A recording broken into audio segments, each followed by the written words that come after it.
Good morning from Cornell University in Ithaca, New York. On behalf of the Emerging Markets Institute and Cornell, welcome to the webinar, New Rules, New Opportunities for Emerging Markets. The Emerging Markets Institute is celebrating its 15th anniversary at the EMI Annual Conference on November 7th at the Cornell Tech Campus in Roosevelt Island in New York. Today, we would like to highlight with you the content of the main panels and also the case and the pitch competitions that EMI organizes. The conference is the Emerging Markets Institute's most important outreach activity of the year and aims to open a space for encouraging dialogue and building bridges between the North and the South, South and the South. Every year, EMI defines a theme that wants to capture the theme of the year, what worries or what keeps us awake at night. And then this theme informs all our activities. The EMI conference, the report, and more.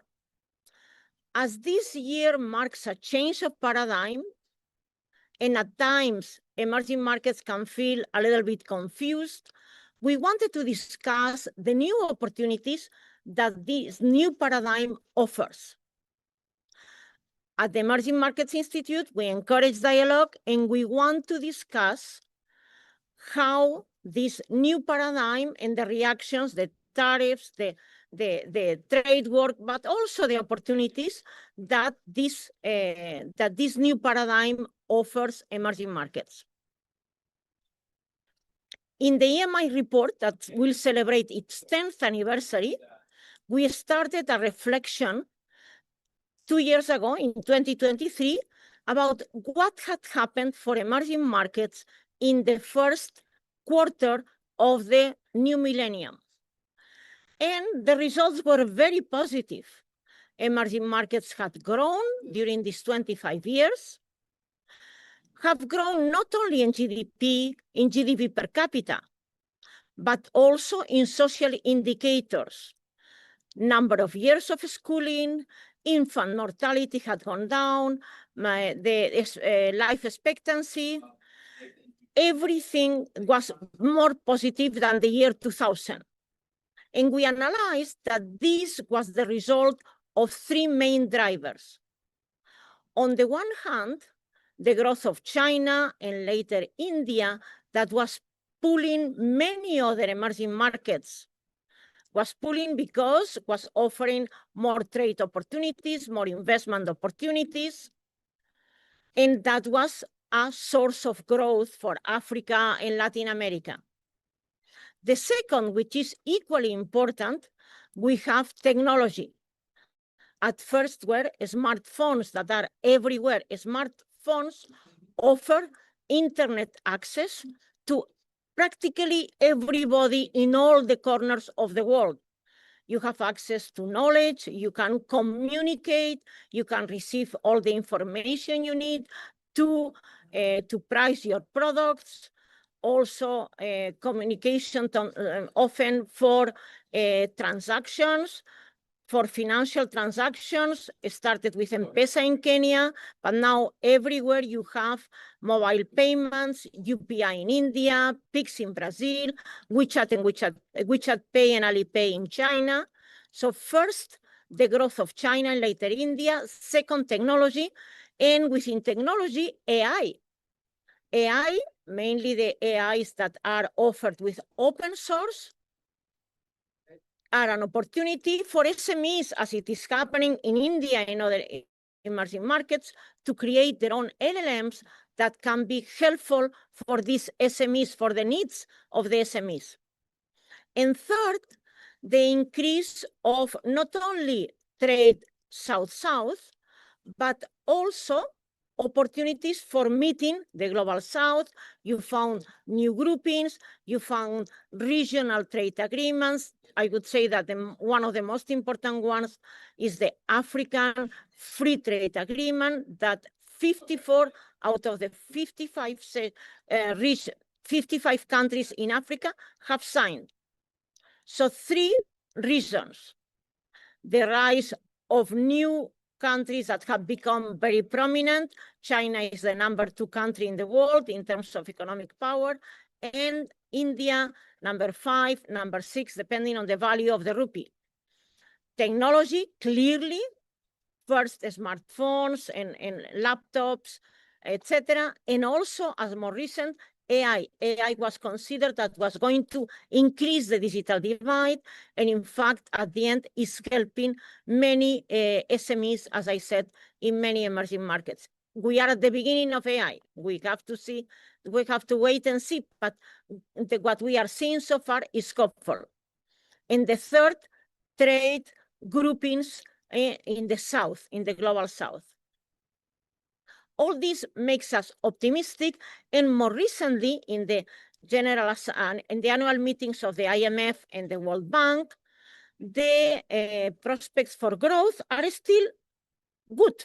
3.2 for the world, for China 4.8, 4.9, and definitely this growth is hopeful that we may keep all the things that emerging markets have been winning in these 25 years.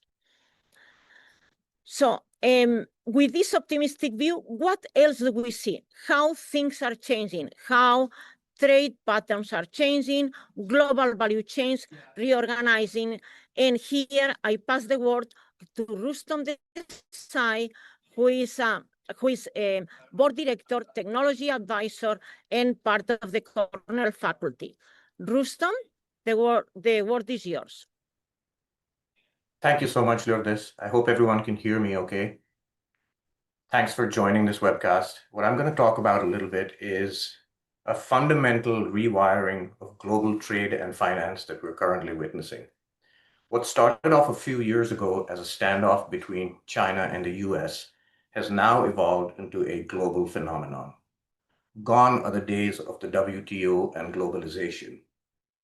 We are now in an age of what I like to call individually negotiated trade superhighways. Examples abound. The trade deal between the US and EU is one example, another between the UK and India, and of course, China's en masse attempt to redirect its output away from the US and towards other countries.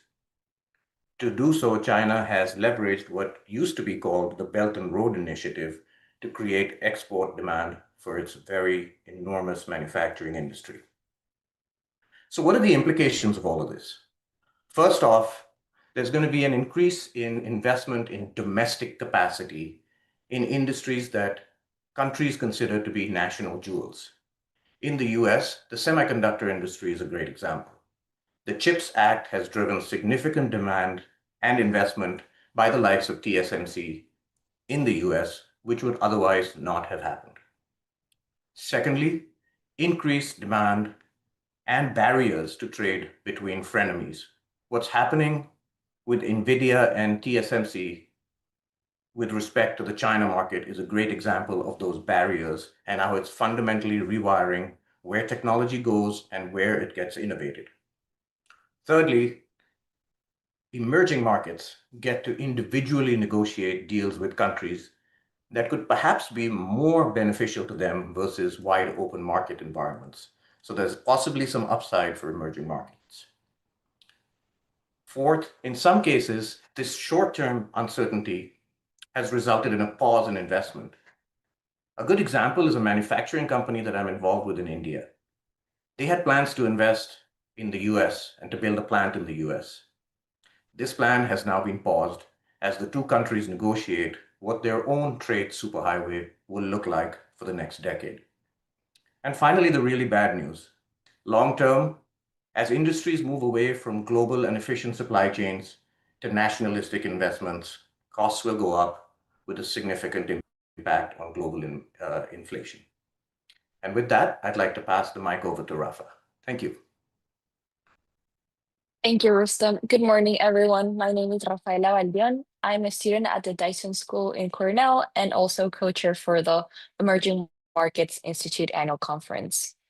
So now we've heard some of the major trends and topics in emerging markets. And these are trends we really wanted to reflect on our conference, which celebrates 15 years of EMI's work for connecting Cornell with the global emerging markets opportunity. Our theme this year is New Rules, New Opportunities for Emerging Markets, which looks to capture the sense of transformation we're living through. The global economy is being rewired from trade routes and capital flows to digital currencies and energy transitions, and emerging markets are at the center of that change. Therefore, our first session within the conference will be financial markets, how trade and capital are being rewired, which will set the foundation of capital flows. The conversation focuses on how global trade, which once revolved around linear supply chains, is becoming increasingly regional, diversified, and risk conscious. And in this environment, emerging markets play a dual role. They're both receivers, but also drivers of new growth corridors. And this is something we really want to reflect. Our panel will be featuring speakers such as Francesco Del Vecchio of Moelis & Co., Alberto Ramos of Goldman Sachs, Rohit Chopra of Lazard, and Wim van der Hoek of Invesco, which will discuss how investors are reallocating portfolios towards markets and different portfolios based on risk and reward. The underlying question is not simply where capital is going, but also why it's going there and how different changes in geopolitical uncertainty might be influencing that. The next highlight is the fireside chat Latin America in the New Global Playbook, which is moderated by Dean Andrew Caroli of the S.C. Johnson School of Business and will be featuring Ivan Duque as a keynote speaker, as well as Alfonso Izaguirre, which is CEO for Latin America at JP Morgan. This dialogue will bring together policy and finance to examine how Latin America can leverage its comparative advantage, including energy resources, human capital, and technology adoption, as well as how this is a reflection of fiscal and regional integration. We would also like to highlight the entrepreneurial ecosystem in Latin America. As Lourdes was mentioning, there's a lot of opportunity in emerging markets, and this is something we would like to examine and understand both from the academic side as well as the business side, and what's the business landscape in here. President Duque will share the public policy perspective on institutional modernization and education, while Mr. Izaguirre will provide insight into investor sentiment and the opportunities opening up across sectors such as digital banking, infrastructure, and also unseen opportunities that will shape the next decade to come.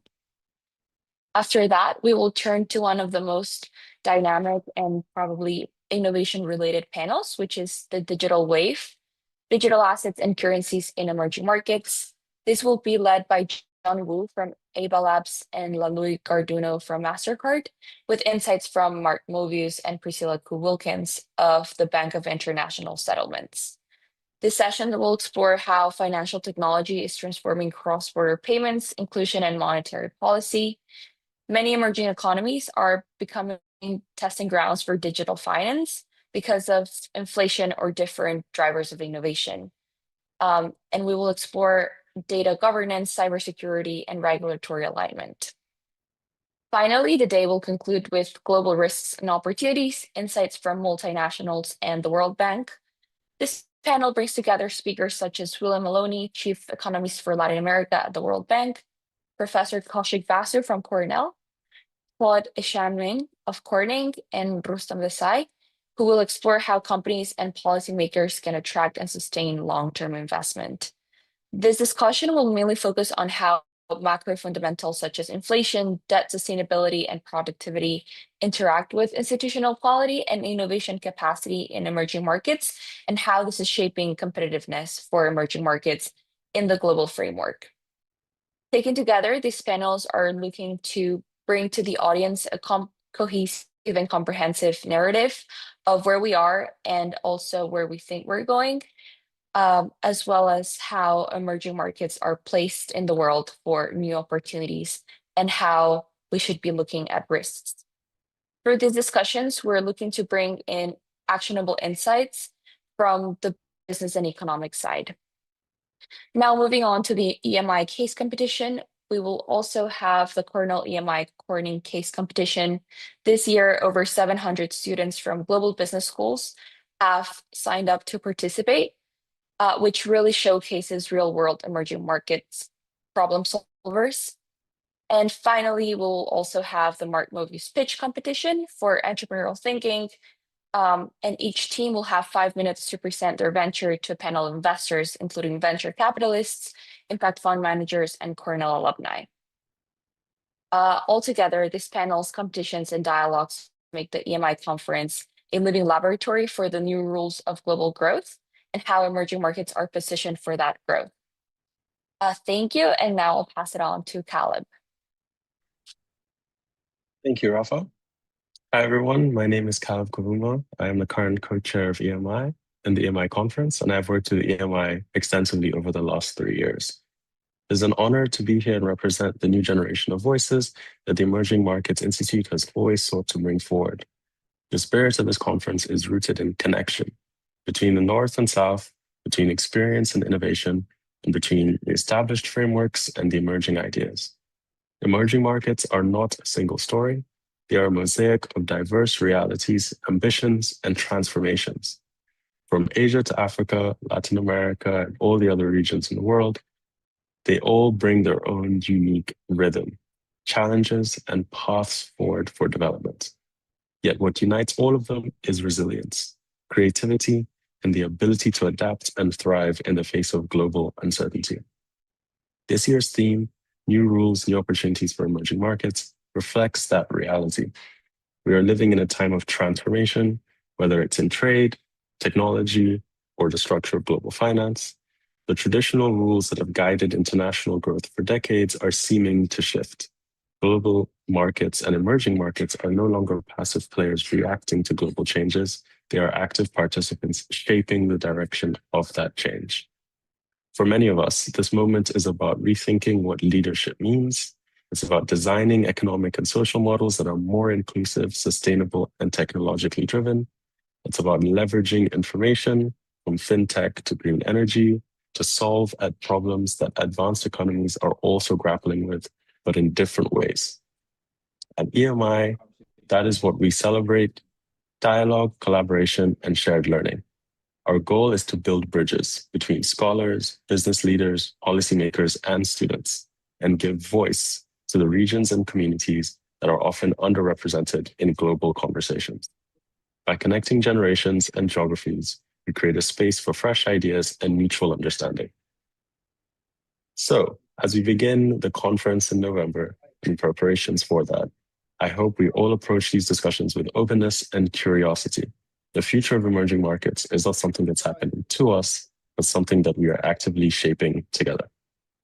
Thank you, and I'll now pass back to Professor Casanova. Much, Caleb. As Caleb and Rafa are saying, one very important feature of EMI has always been, we have always bring dialogue between different generations, because often we, faculty and other business leaders, monopolize discussions, while actually in these new paradigms, we have to bring the ideas, the minds of the young generation that is the one that will shape this new world that is about to be born out of this change of paradigms.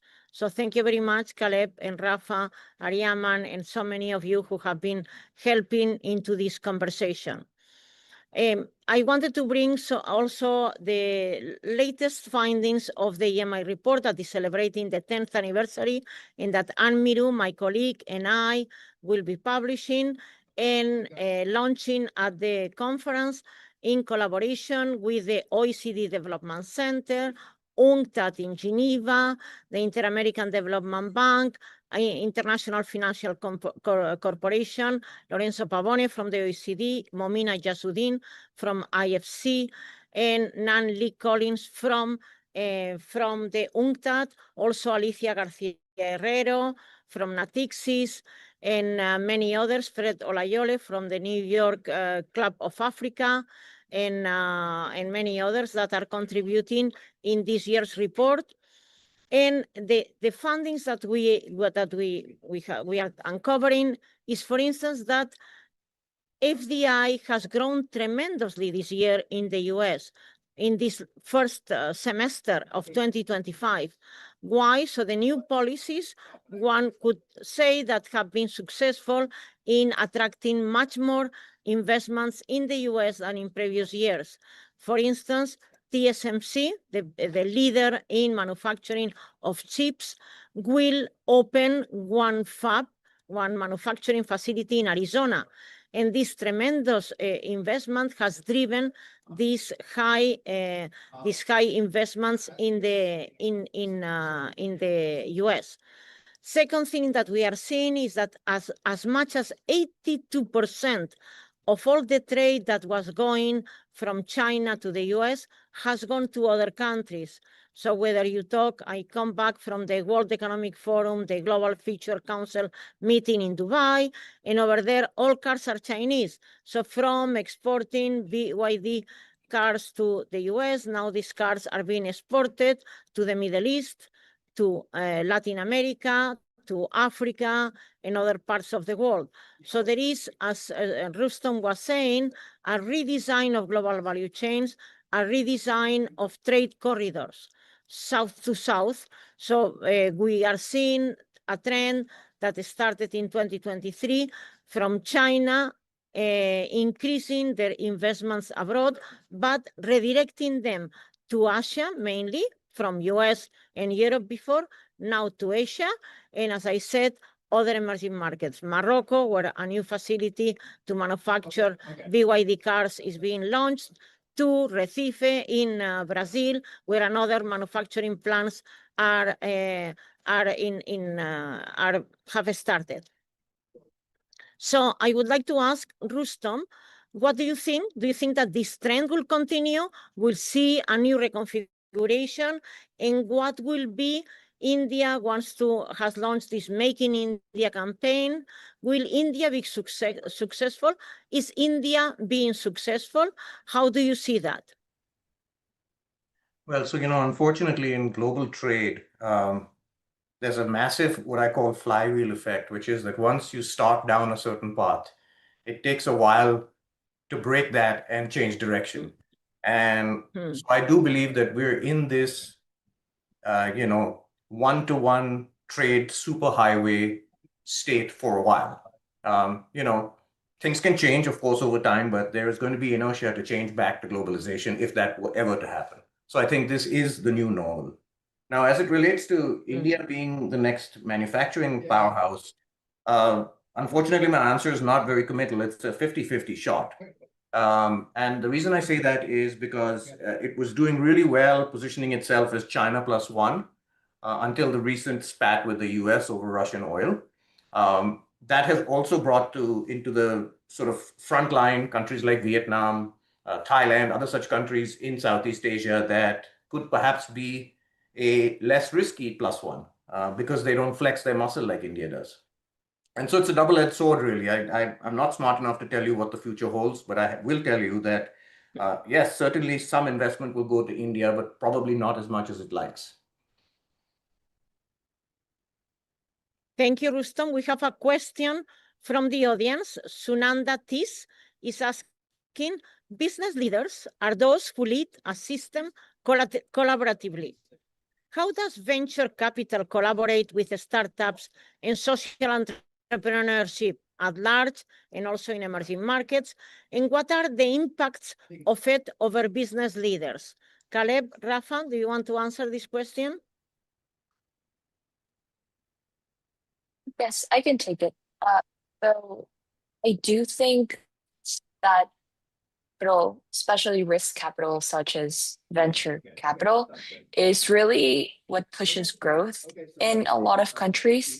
So I think one, for instance, in the competitive advantage within the US market and US capital markets is entrepreneurs' access to that risk capital, such as VC, which is really, I would say, one of the prime examples in the world of VC capital.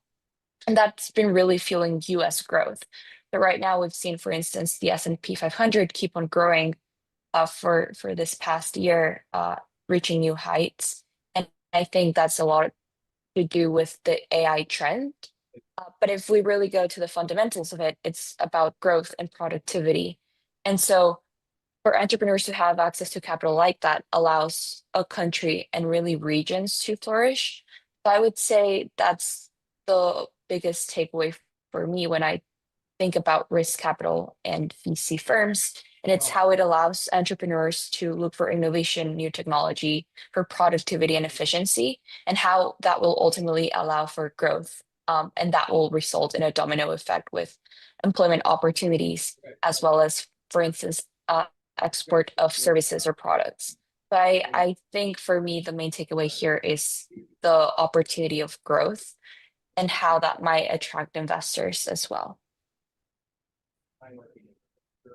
Caleb, you want to add something? Not much to add on top of that. I just think that building off of what both have said, I think that strategic positioning for countries is going to be key in terms of progression and development of economies. A lot of what emerging markets are trying to do is to be more strategic with their geopolitical plays. The political plays have always been relevant, but it feels like every year it gets more and more important what your geopolitical affiliations and positioning are. So especially when then, like Rafa mentioned, in the context of raising money for businesses, if the capital is scared to get there in the first place, then it's impossible to raise any amount of money for the types of innovations that emerging markets are trying to provide. So I know, especially for me, in my background from East Africa, we have a lot of innovation that we're trying to push forward in technology and so on. But again, if the capital doesn't end up moving to those people who are trying to make that difference, then it's very hard to move the countries forward. At EMI, we launched 7 years ago a pitch competition. 5 years ago, Mark Mobius started supporting the competition. The idea was to create networks of entrepreneurs all over emerging markets, and also to give them access to VC funds in the US. Since then, what has happened, interestingly enough, although it's never enough,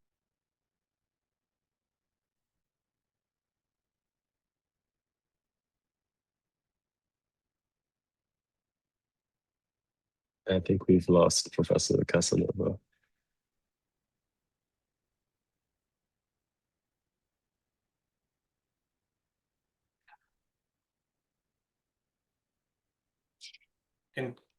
Can someone else guide questions in her absence? Please do. Yes. Okay, I was just looking at some of the questions that have come in now. I guess there's a lot more following up questions on venture capital and social entrepreneurship.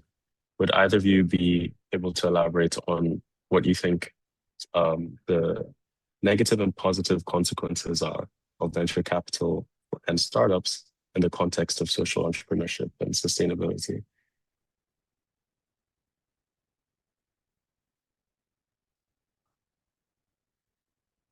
Anyone any ideas? Yes. Rustam, would you want to start? I certainly can, though I will tell you I am not a social responsibility VC expert.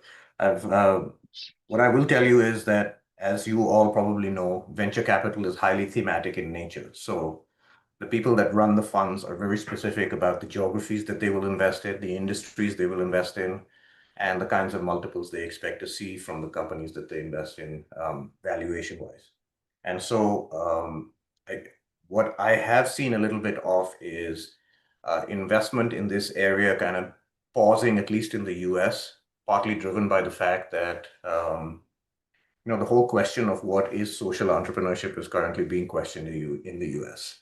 And when the regulatory framework itself is unclear, investment pauses. That's just the nature of finance. And so that's what I'm seeing here in the US, but I'm not involved enough in other countries to know what's happening with VC there. Okay.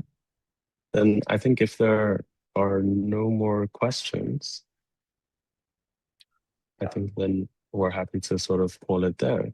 Rafa and Rustan, thank you so much for your time. Is there anything else anyone would like to add? Nope. All Thanks good. for having me, and we'll see everyone at the EMI conference in a few days. Yes, very exciting. Thank you, everybody.